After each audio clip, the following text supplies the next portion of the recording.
Требование. Данное требование адресуется всем депутатам и судебной власти. К депутатам, потому что они создают законы. Судьям, потому что они их осуществляют. Мы, живые люди, коренные жители земли русской, требуем прекратить свод законов, который основан на иудейском учении Талмуда, где живых людей назвали животными, некими физическими лицами. Мы много узнали об этом понятии «физлицо» и не нашли ни одного подтверждения, что это определение можно считать человеком. Все определения этого термина говорят только об обратном, подразумевая под собой оскорбление и унижение самого человека.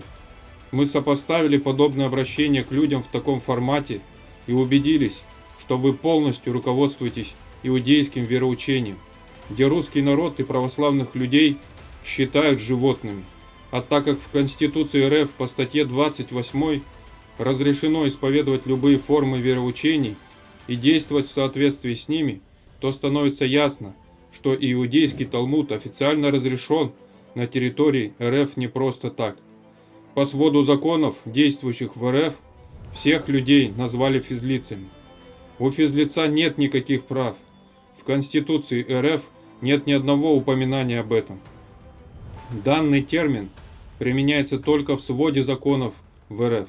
Конституция РФ не применяет термина «физлицо», не наделяет физлицо правами. Все официальные сделки, проведение и осуществление чего-либо, включая заведение уголовных дел, статья 19 УК РФ, проведение судебных процессов, происходят только по отношению к физическим лицам. Даже по законам РФ защита в качестве адвоката предоставляется только физическим лицам. А где же люди? Живые люди. Их теперь уже нет. И о них писать уже не надо, а права людей. Объясняем. Согласно Декларации о правах человека Всемирной Ассамблеи ООН от 1948 года, согласно Конституции РФ, статьи 17, 1 и 2 части, имеется и всегда было конкретное и неотъемлемое утверждение, что основные права и свободы человека неотчуждаемые и принадлежат каждому от рождения, и что в Российской Федерации гарантируются права и свободы человека согласно общепризнанным принципам и нормам международного права. Но что мы видим? Другой действующий свод законов в РФ, по которому людей привлекают к чему-либо, вообще не имеют понятия, даже понятия и речи о человеке. Это вообще как? Куда он делся? Кто решил, что живого человека можно чем-то заменить? Никого не ставили в известность об этом. То есть в Думе посчитали, что могут взять на себя ответственность и определить всех живых людей физическими лицами, которые мало того не имеют никаких прав ни на детей, ни на имущество, ни на себя самих, так они еще и не вправе отказаться от этого. То есть поставили перед фактом, что люди теперь физлица. Мы узнали, как объясняется понятие физлицо. Это организация, предприятие, что-то среднего рода, неживое, то, что можно назвать после смерти, по толковому словарю Даля. В редких случаях это обращение к животному из отряда приматов. Нормально вы придумали. Хоть что-то из этого можно совместить с человеком? Конечно, нет. Но если человек начинает обозначать и заявлять, что он человек, а не физическое лицо, его даже не слушают, не дают ему даже возможности отстоять свои права.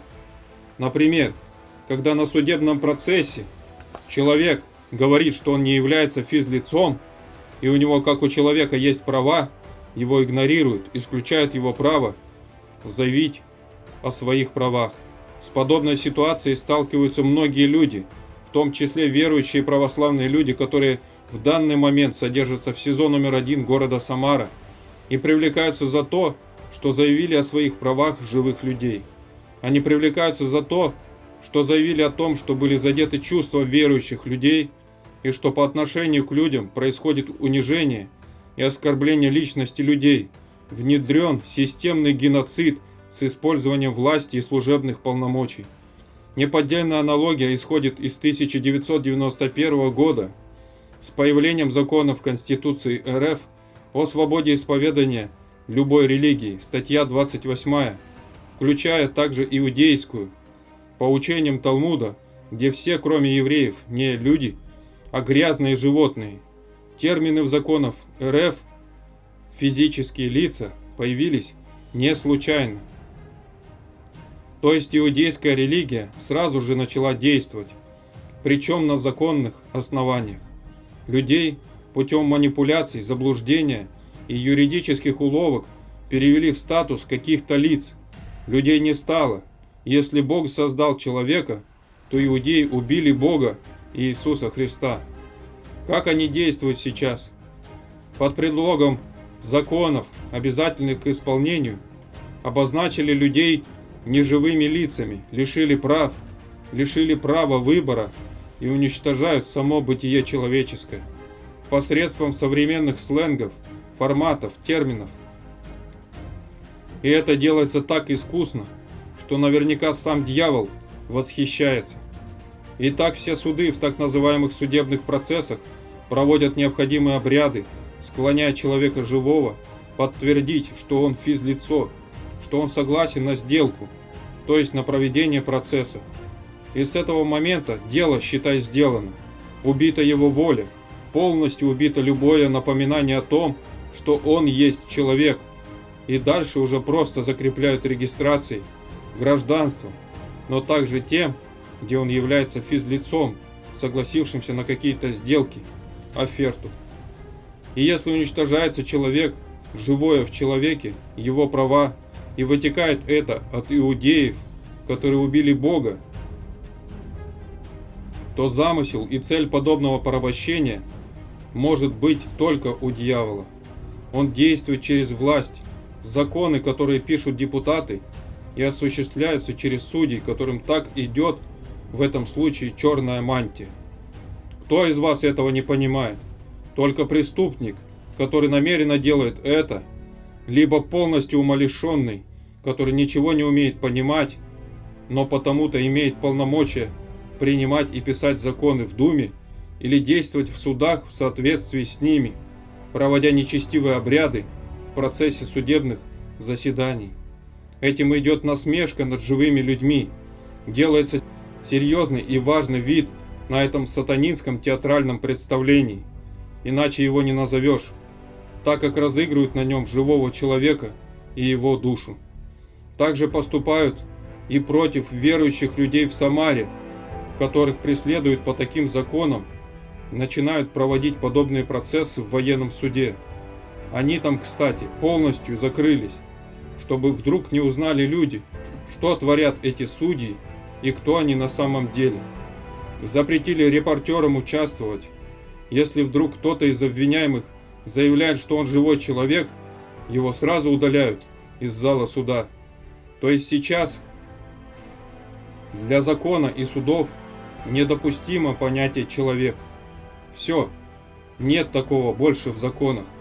Это полный беспредел, геноцид, умерщвление живых людей, их жизней, дарованной от Бога, лишение всех прав, полный произвол. Вся вышеперечисленная информация, данное требование будет зафиксировано видеозаписью с предоставлением доступа обществу, людям всех данных тех лиц, кому оно поступило и находится в рассмотрении, с перечислением данных о тех органах и их участников, задействовавших в проведении судов, процессов над людьми, чьи интересы были затронуты, чьи права и свободы нарушены и уничтожены. Также данные места нахождения официальных представителей тех органов, Госдумы, Военного суда города Самары и других федеральных судов. Приведем также некоторые цитаты из учения Талмуда, которые легли в основу написания законов РФ о физлицах. Насколько люди выше всех животных, настолько евреи выше всех остальных людей. Сефхер, Зорар, Хамаб, Фолио 107б. Евреи человеческие существа, а другие нации мира не люди, но звери. Баба Ниция 114.6.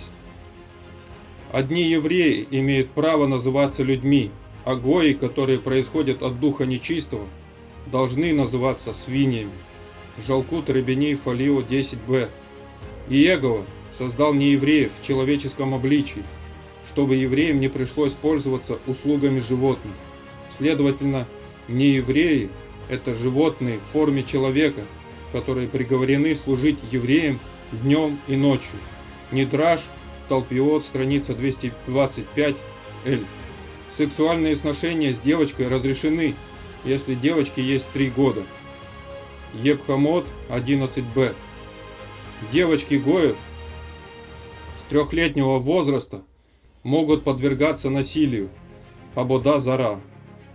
Если еврей имел сношение с нееврейкой, будь она 3-летней и 1 день, или взрослый с замужней, или нет, и даже если он несовершеннолетний, в возрасте только 9 лет и 1 дня, поскольку он имел добровольное сношение с ней, ее должно убить, как в случае с животным, участвовавшим в акте скотоложества, потому что через нее еврей оказался в затруднительном положении.